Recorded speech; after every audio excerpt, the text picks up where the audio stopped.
Pokemon investing tips to make you a fortune. We're going to help you realistically with the rare cards to find and some market trends.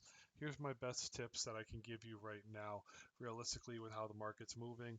A couple things you want to be looking at. Number one is what is getting reprinted at this moment, what is on the high of the highs, what is on the low of the lows. Right now, the low cards realistically are Searching Sparks. It's getting the big reprint right now with the ETB. ETBs realistically for Surging Sparks, even though it's got a high hype score, those are the ones that you can find at a decent price right now. GameStop's got it coming out in a couple days at about 65 bucks. There have been a lot of Costco bundles, a lot of Sam's Club bundles, a lot of opportunity for you to pick up Searching Sparks at a lower end cost. The other one would be Twilight Masquerade right now. Those are the two that realistically have been reprinted, and that's not a bad thing. It realistically gives you the better opportunity to buy in. If you liked Surging Sparks when it was sitting at 125 and $115 in local card shops for an ETB, why not buy one or two more for 65 bucks from GameStop coming up, or just 70 to 75 bucks right now if you can find it. It's not a bad pickup. Most local card stores will have them between 90 and $100 right now for where the market has pushed it. So that's not a bad pickup for yourself there. If you can find those, definitely worth taking a look into.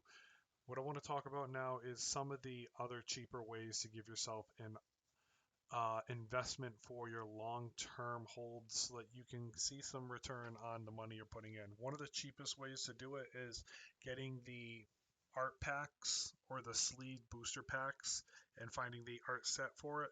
If you can put away one art set or two art sets, if you have the whole entire art set itself, give it 5 years and these things will be worth more. The other one would be the build and battle box. You can buy most build and battle boxes between 20 and $30 realistically. And then if you look at it like the Evolving Skies times, you can buying the right one can see a bigger return on investment than most. Some of the slower ones like the Fusion Strike one or the Chilling Reigns one, you do have to wait a little bit longer for a return on investment, but you can over time you can see a return on these items right here. The big one to tell you is the team up booster packs. You can get the art set and it's going for a premium of about $1,000 now. So if you save three of them, you know, realistically, and you get the set that's booming, maybe in the long run of things, you can appreciate your return of investment. Now, team up booster packs, you're going to be waiting 5 to 7 to maybe 10 years for a premium on a lot of these packs, but realistically, they are better off in the long run of things. If you and your kid are opening packs all the time, save one art set, put it to the side. Who knows? You can really give yourself a good return on that investment. The next thing I want to show you, realistically, Prismatic Evolution CTBs at about a 120 to 130 range right now. You can go on Facebook Marketplace. You can probably haggle somebody for 100 to 110 on these guys. People that have had them want to offload them and move into another product. But if you want to pick up three of these for yourself, wait till one gets to $500, cash out, save two for the long run and for your moonshot, and then realistically, that's a good win right there for yourself. Another way to invest for long term right now would be the 151 booster bundle. 151 booster bundles are sitting at about $100. You could probably talk someone into giving it to you. Potentially, let's take a look. 75, yeah, about no 100 to 98 bucks all day right now. So you can probably get three of these realistically for about 300 bucks. If you can talk someone into it, maybe they'll give you a deal around 275, save yourself a couple bucks. But at the realm of it all, realistically, when 151 goes out of print next year, these things going to hit 150 to 200 in a couple years. Yeah, and that gives yourself an opportunity to return your profit. If you wait till they hit 500, you sell it back, you get your money, you get a little bit more money for spending. Treat the wife to a nice dinner, and then put the other three into a new booster bundle, and then save one for the long run and save one for your moonshot. That's really where it's at. Prismatic Evolution bundles. Prismatic's going to do the same thing as 151. You can't tell me everybody loves the 151 set and the top chase is worth 300 bucks raw, and then the Prismatic Evolutions Umbreon realistically in a PSA 10 is almost pushing 5 grand right now. The prismatic evolutions, you know, everybody knows it's hard pulls. It's hard to pull. It's hard to get a hit out of that set. So why not help yourself in, instead of playing the rip packs, do all that stuff, you can buy 3 or 4 for about ballpark of $200 to $300, and maybe 5 even. Get yourself 300, and get yourself into the prismatic booster bundle game where you can hold a couple for the long run of things.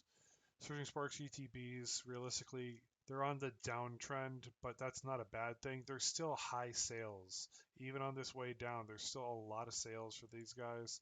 You know, nothing wrong with picking up a couple ETBs at $65 when you were picking up ETBs between $120 to $100 at local card stores a couple months ago. Paldean Fates, same thing. Booster bundle, it's right around 100 to 110 bucks you can buy it from. You kind of have to worry about potential sales, but at the same time, it's around 115 after shipping. Not a bad pickup. Is this the best time to buy? They had a huge spike and then a little dip once they started to talk about some more boxes coming out for Paldean Fates, one more collection box. So maybe this dips back down, but it's going to sit around at $100 from now on, most likely for the rest of the time till it goes out of print completely. So unless you find these in Walmart, which Walmart has been restocking booster bundles, so this potentially could be one of the pickups for you. Talking about rare cards that you want to potentially buy and hold. I don't want to say the ship has sailed for the Umbreon VMAX, but to go from $2,200 to, let's say, $4,400 raw, that's going to potentially take a couple years to do. Looking down the line, there's other cards that haven't really boomed the same way the Umbreon has, but maybe realistically you can get one for a cheaper option. Whether it's a Dragonite, whether it's a Leafeon, I love this Leafeon. I hope I'm gonna find it and potentially buy it. But this weekend, I'm hoping. If not, you know, it's not the end of the world. But this is one set where you can go back and find an Evolving Skies Evolution that you might want to pick up that could potentially help you get some gains. Is this the best gains right now? No. About a month ago, the Umbreon was sitting at 1,100 bucks, and somebody sold me their entire collection. If you want to see my I bought a collection video, let me know. I'll release it. I just got to finish editing it, but at the same time, I don't know if I'm going to release it if nobody wants to see it.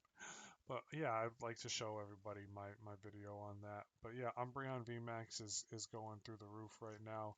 It was about a month ago, sitting at 1,200 bucks. I bought a whole the Umbreon plus the all the guys cards for 1,100, and then literally 3 days later or 4 days later, it shot up to 2,500 from eBay. Somebody bought $45,000 worth of Umbreon raw cards and then just shot the price up to 2,500 raw. And then the PSA 10 price was sitting at about $3,000. I really wanted to go to a card show and say, hey, I'll give you my raw copy for a PSA 10 copy plus 500 cash on top. That would have been, oh, my chase card right now. Always have a chase card in mind, guys. Always have a chase card in mind. My chase card right now, one of them is the card that I never got to pull as a kid, the Shining Gyarados.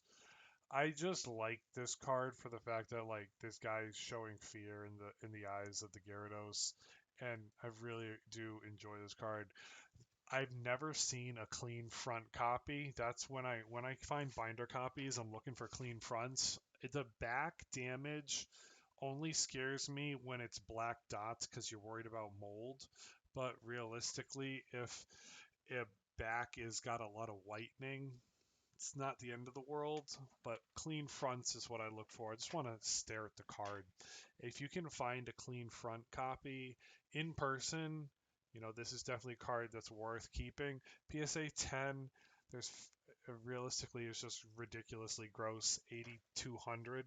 PSA 9 is somewhere in the range of 2,000 to 3,000 right now, and then the sevens are around 900 bucks. The sixes are doable with this card, but realistically, it's a tough card to find. I've taken a look, like this guy right here, where like a couple of these cards I found one. He's claiming light play, but this top looks so butchered and chopped. So he's got a chopped card right here. It looks bent, it looks worn, and it looks like somebody finger pressed their nails into the top of the card like that. And then it looks like in the bottom middle, towards the right corner, it looks like everything is just peeling. And then you look at the back and you're like, holy cow, this is not light play. This guy is just lying to you. This is heavy play, realistically. I wouldn't grade this thing more than a PSA 2 or 3, and he's got it listed for the like perfect raw price. Like that just seems like a giant ripoff. I wouldn't pay over $200 for a card like this. If at $200, I think this would be my binder copy, but that's not realistically happening. Then you got other ones that look pretty nice, authentic guaranteed, but they are a little bit more expensive, light play plus when it comes to the $900 range. Could I go back and look at all of them? Maybe, but at the same time, this is the card I want. I don't want to buy it online, just in the fact that I don't trust shipping expensive cards through, whether it's FedEx or UPS or the shipping centers. It's a little scary when it comes through it all. I want an English copy. I chased it as a kid, never got it, and I love this card. The other card I'll show you guys is Lugia Alt Art. I'm going to show it to you because this is my other card that I want to chase. I don't know what it is. I have a fascination with the legendary Pokemon, like Gyarados just being Gyarados, and then the guy in the boat showing a lot of fear. The Lugia is the same thing for me. I would love to find this card and potentially get it. It's been going up like crazy. It's a $500 card, $550 at every vendor table, sometimes 600 if he's got a really clean copy. But clean copies, most likely he cracked from a PSA 9. So if you can potentially pick this card up for 400 to 450, that would be a win.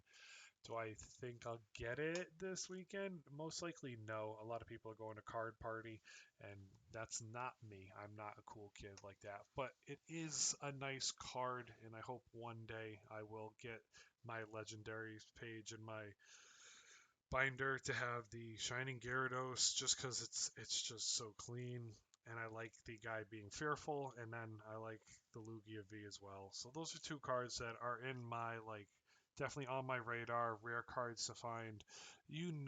People like drool at the mouth for the Lugia V. So if you want a card that you can realistically have a lot of room and a lot of upward potential on, Shining Gyarados is vintage. You saw the PSA 10 price. Am I buying to grade? No, I'm buying because I like the card itself. It's a nostalgic card for me.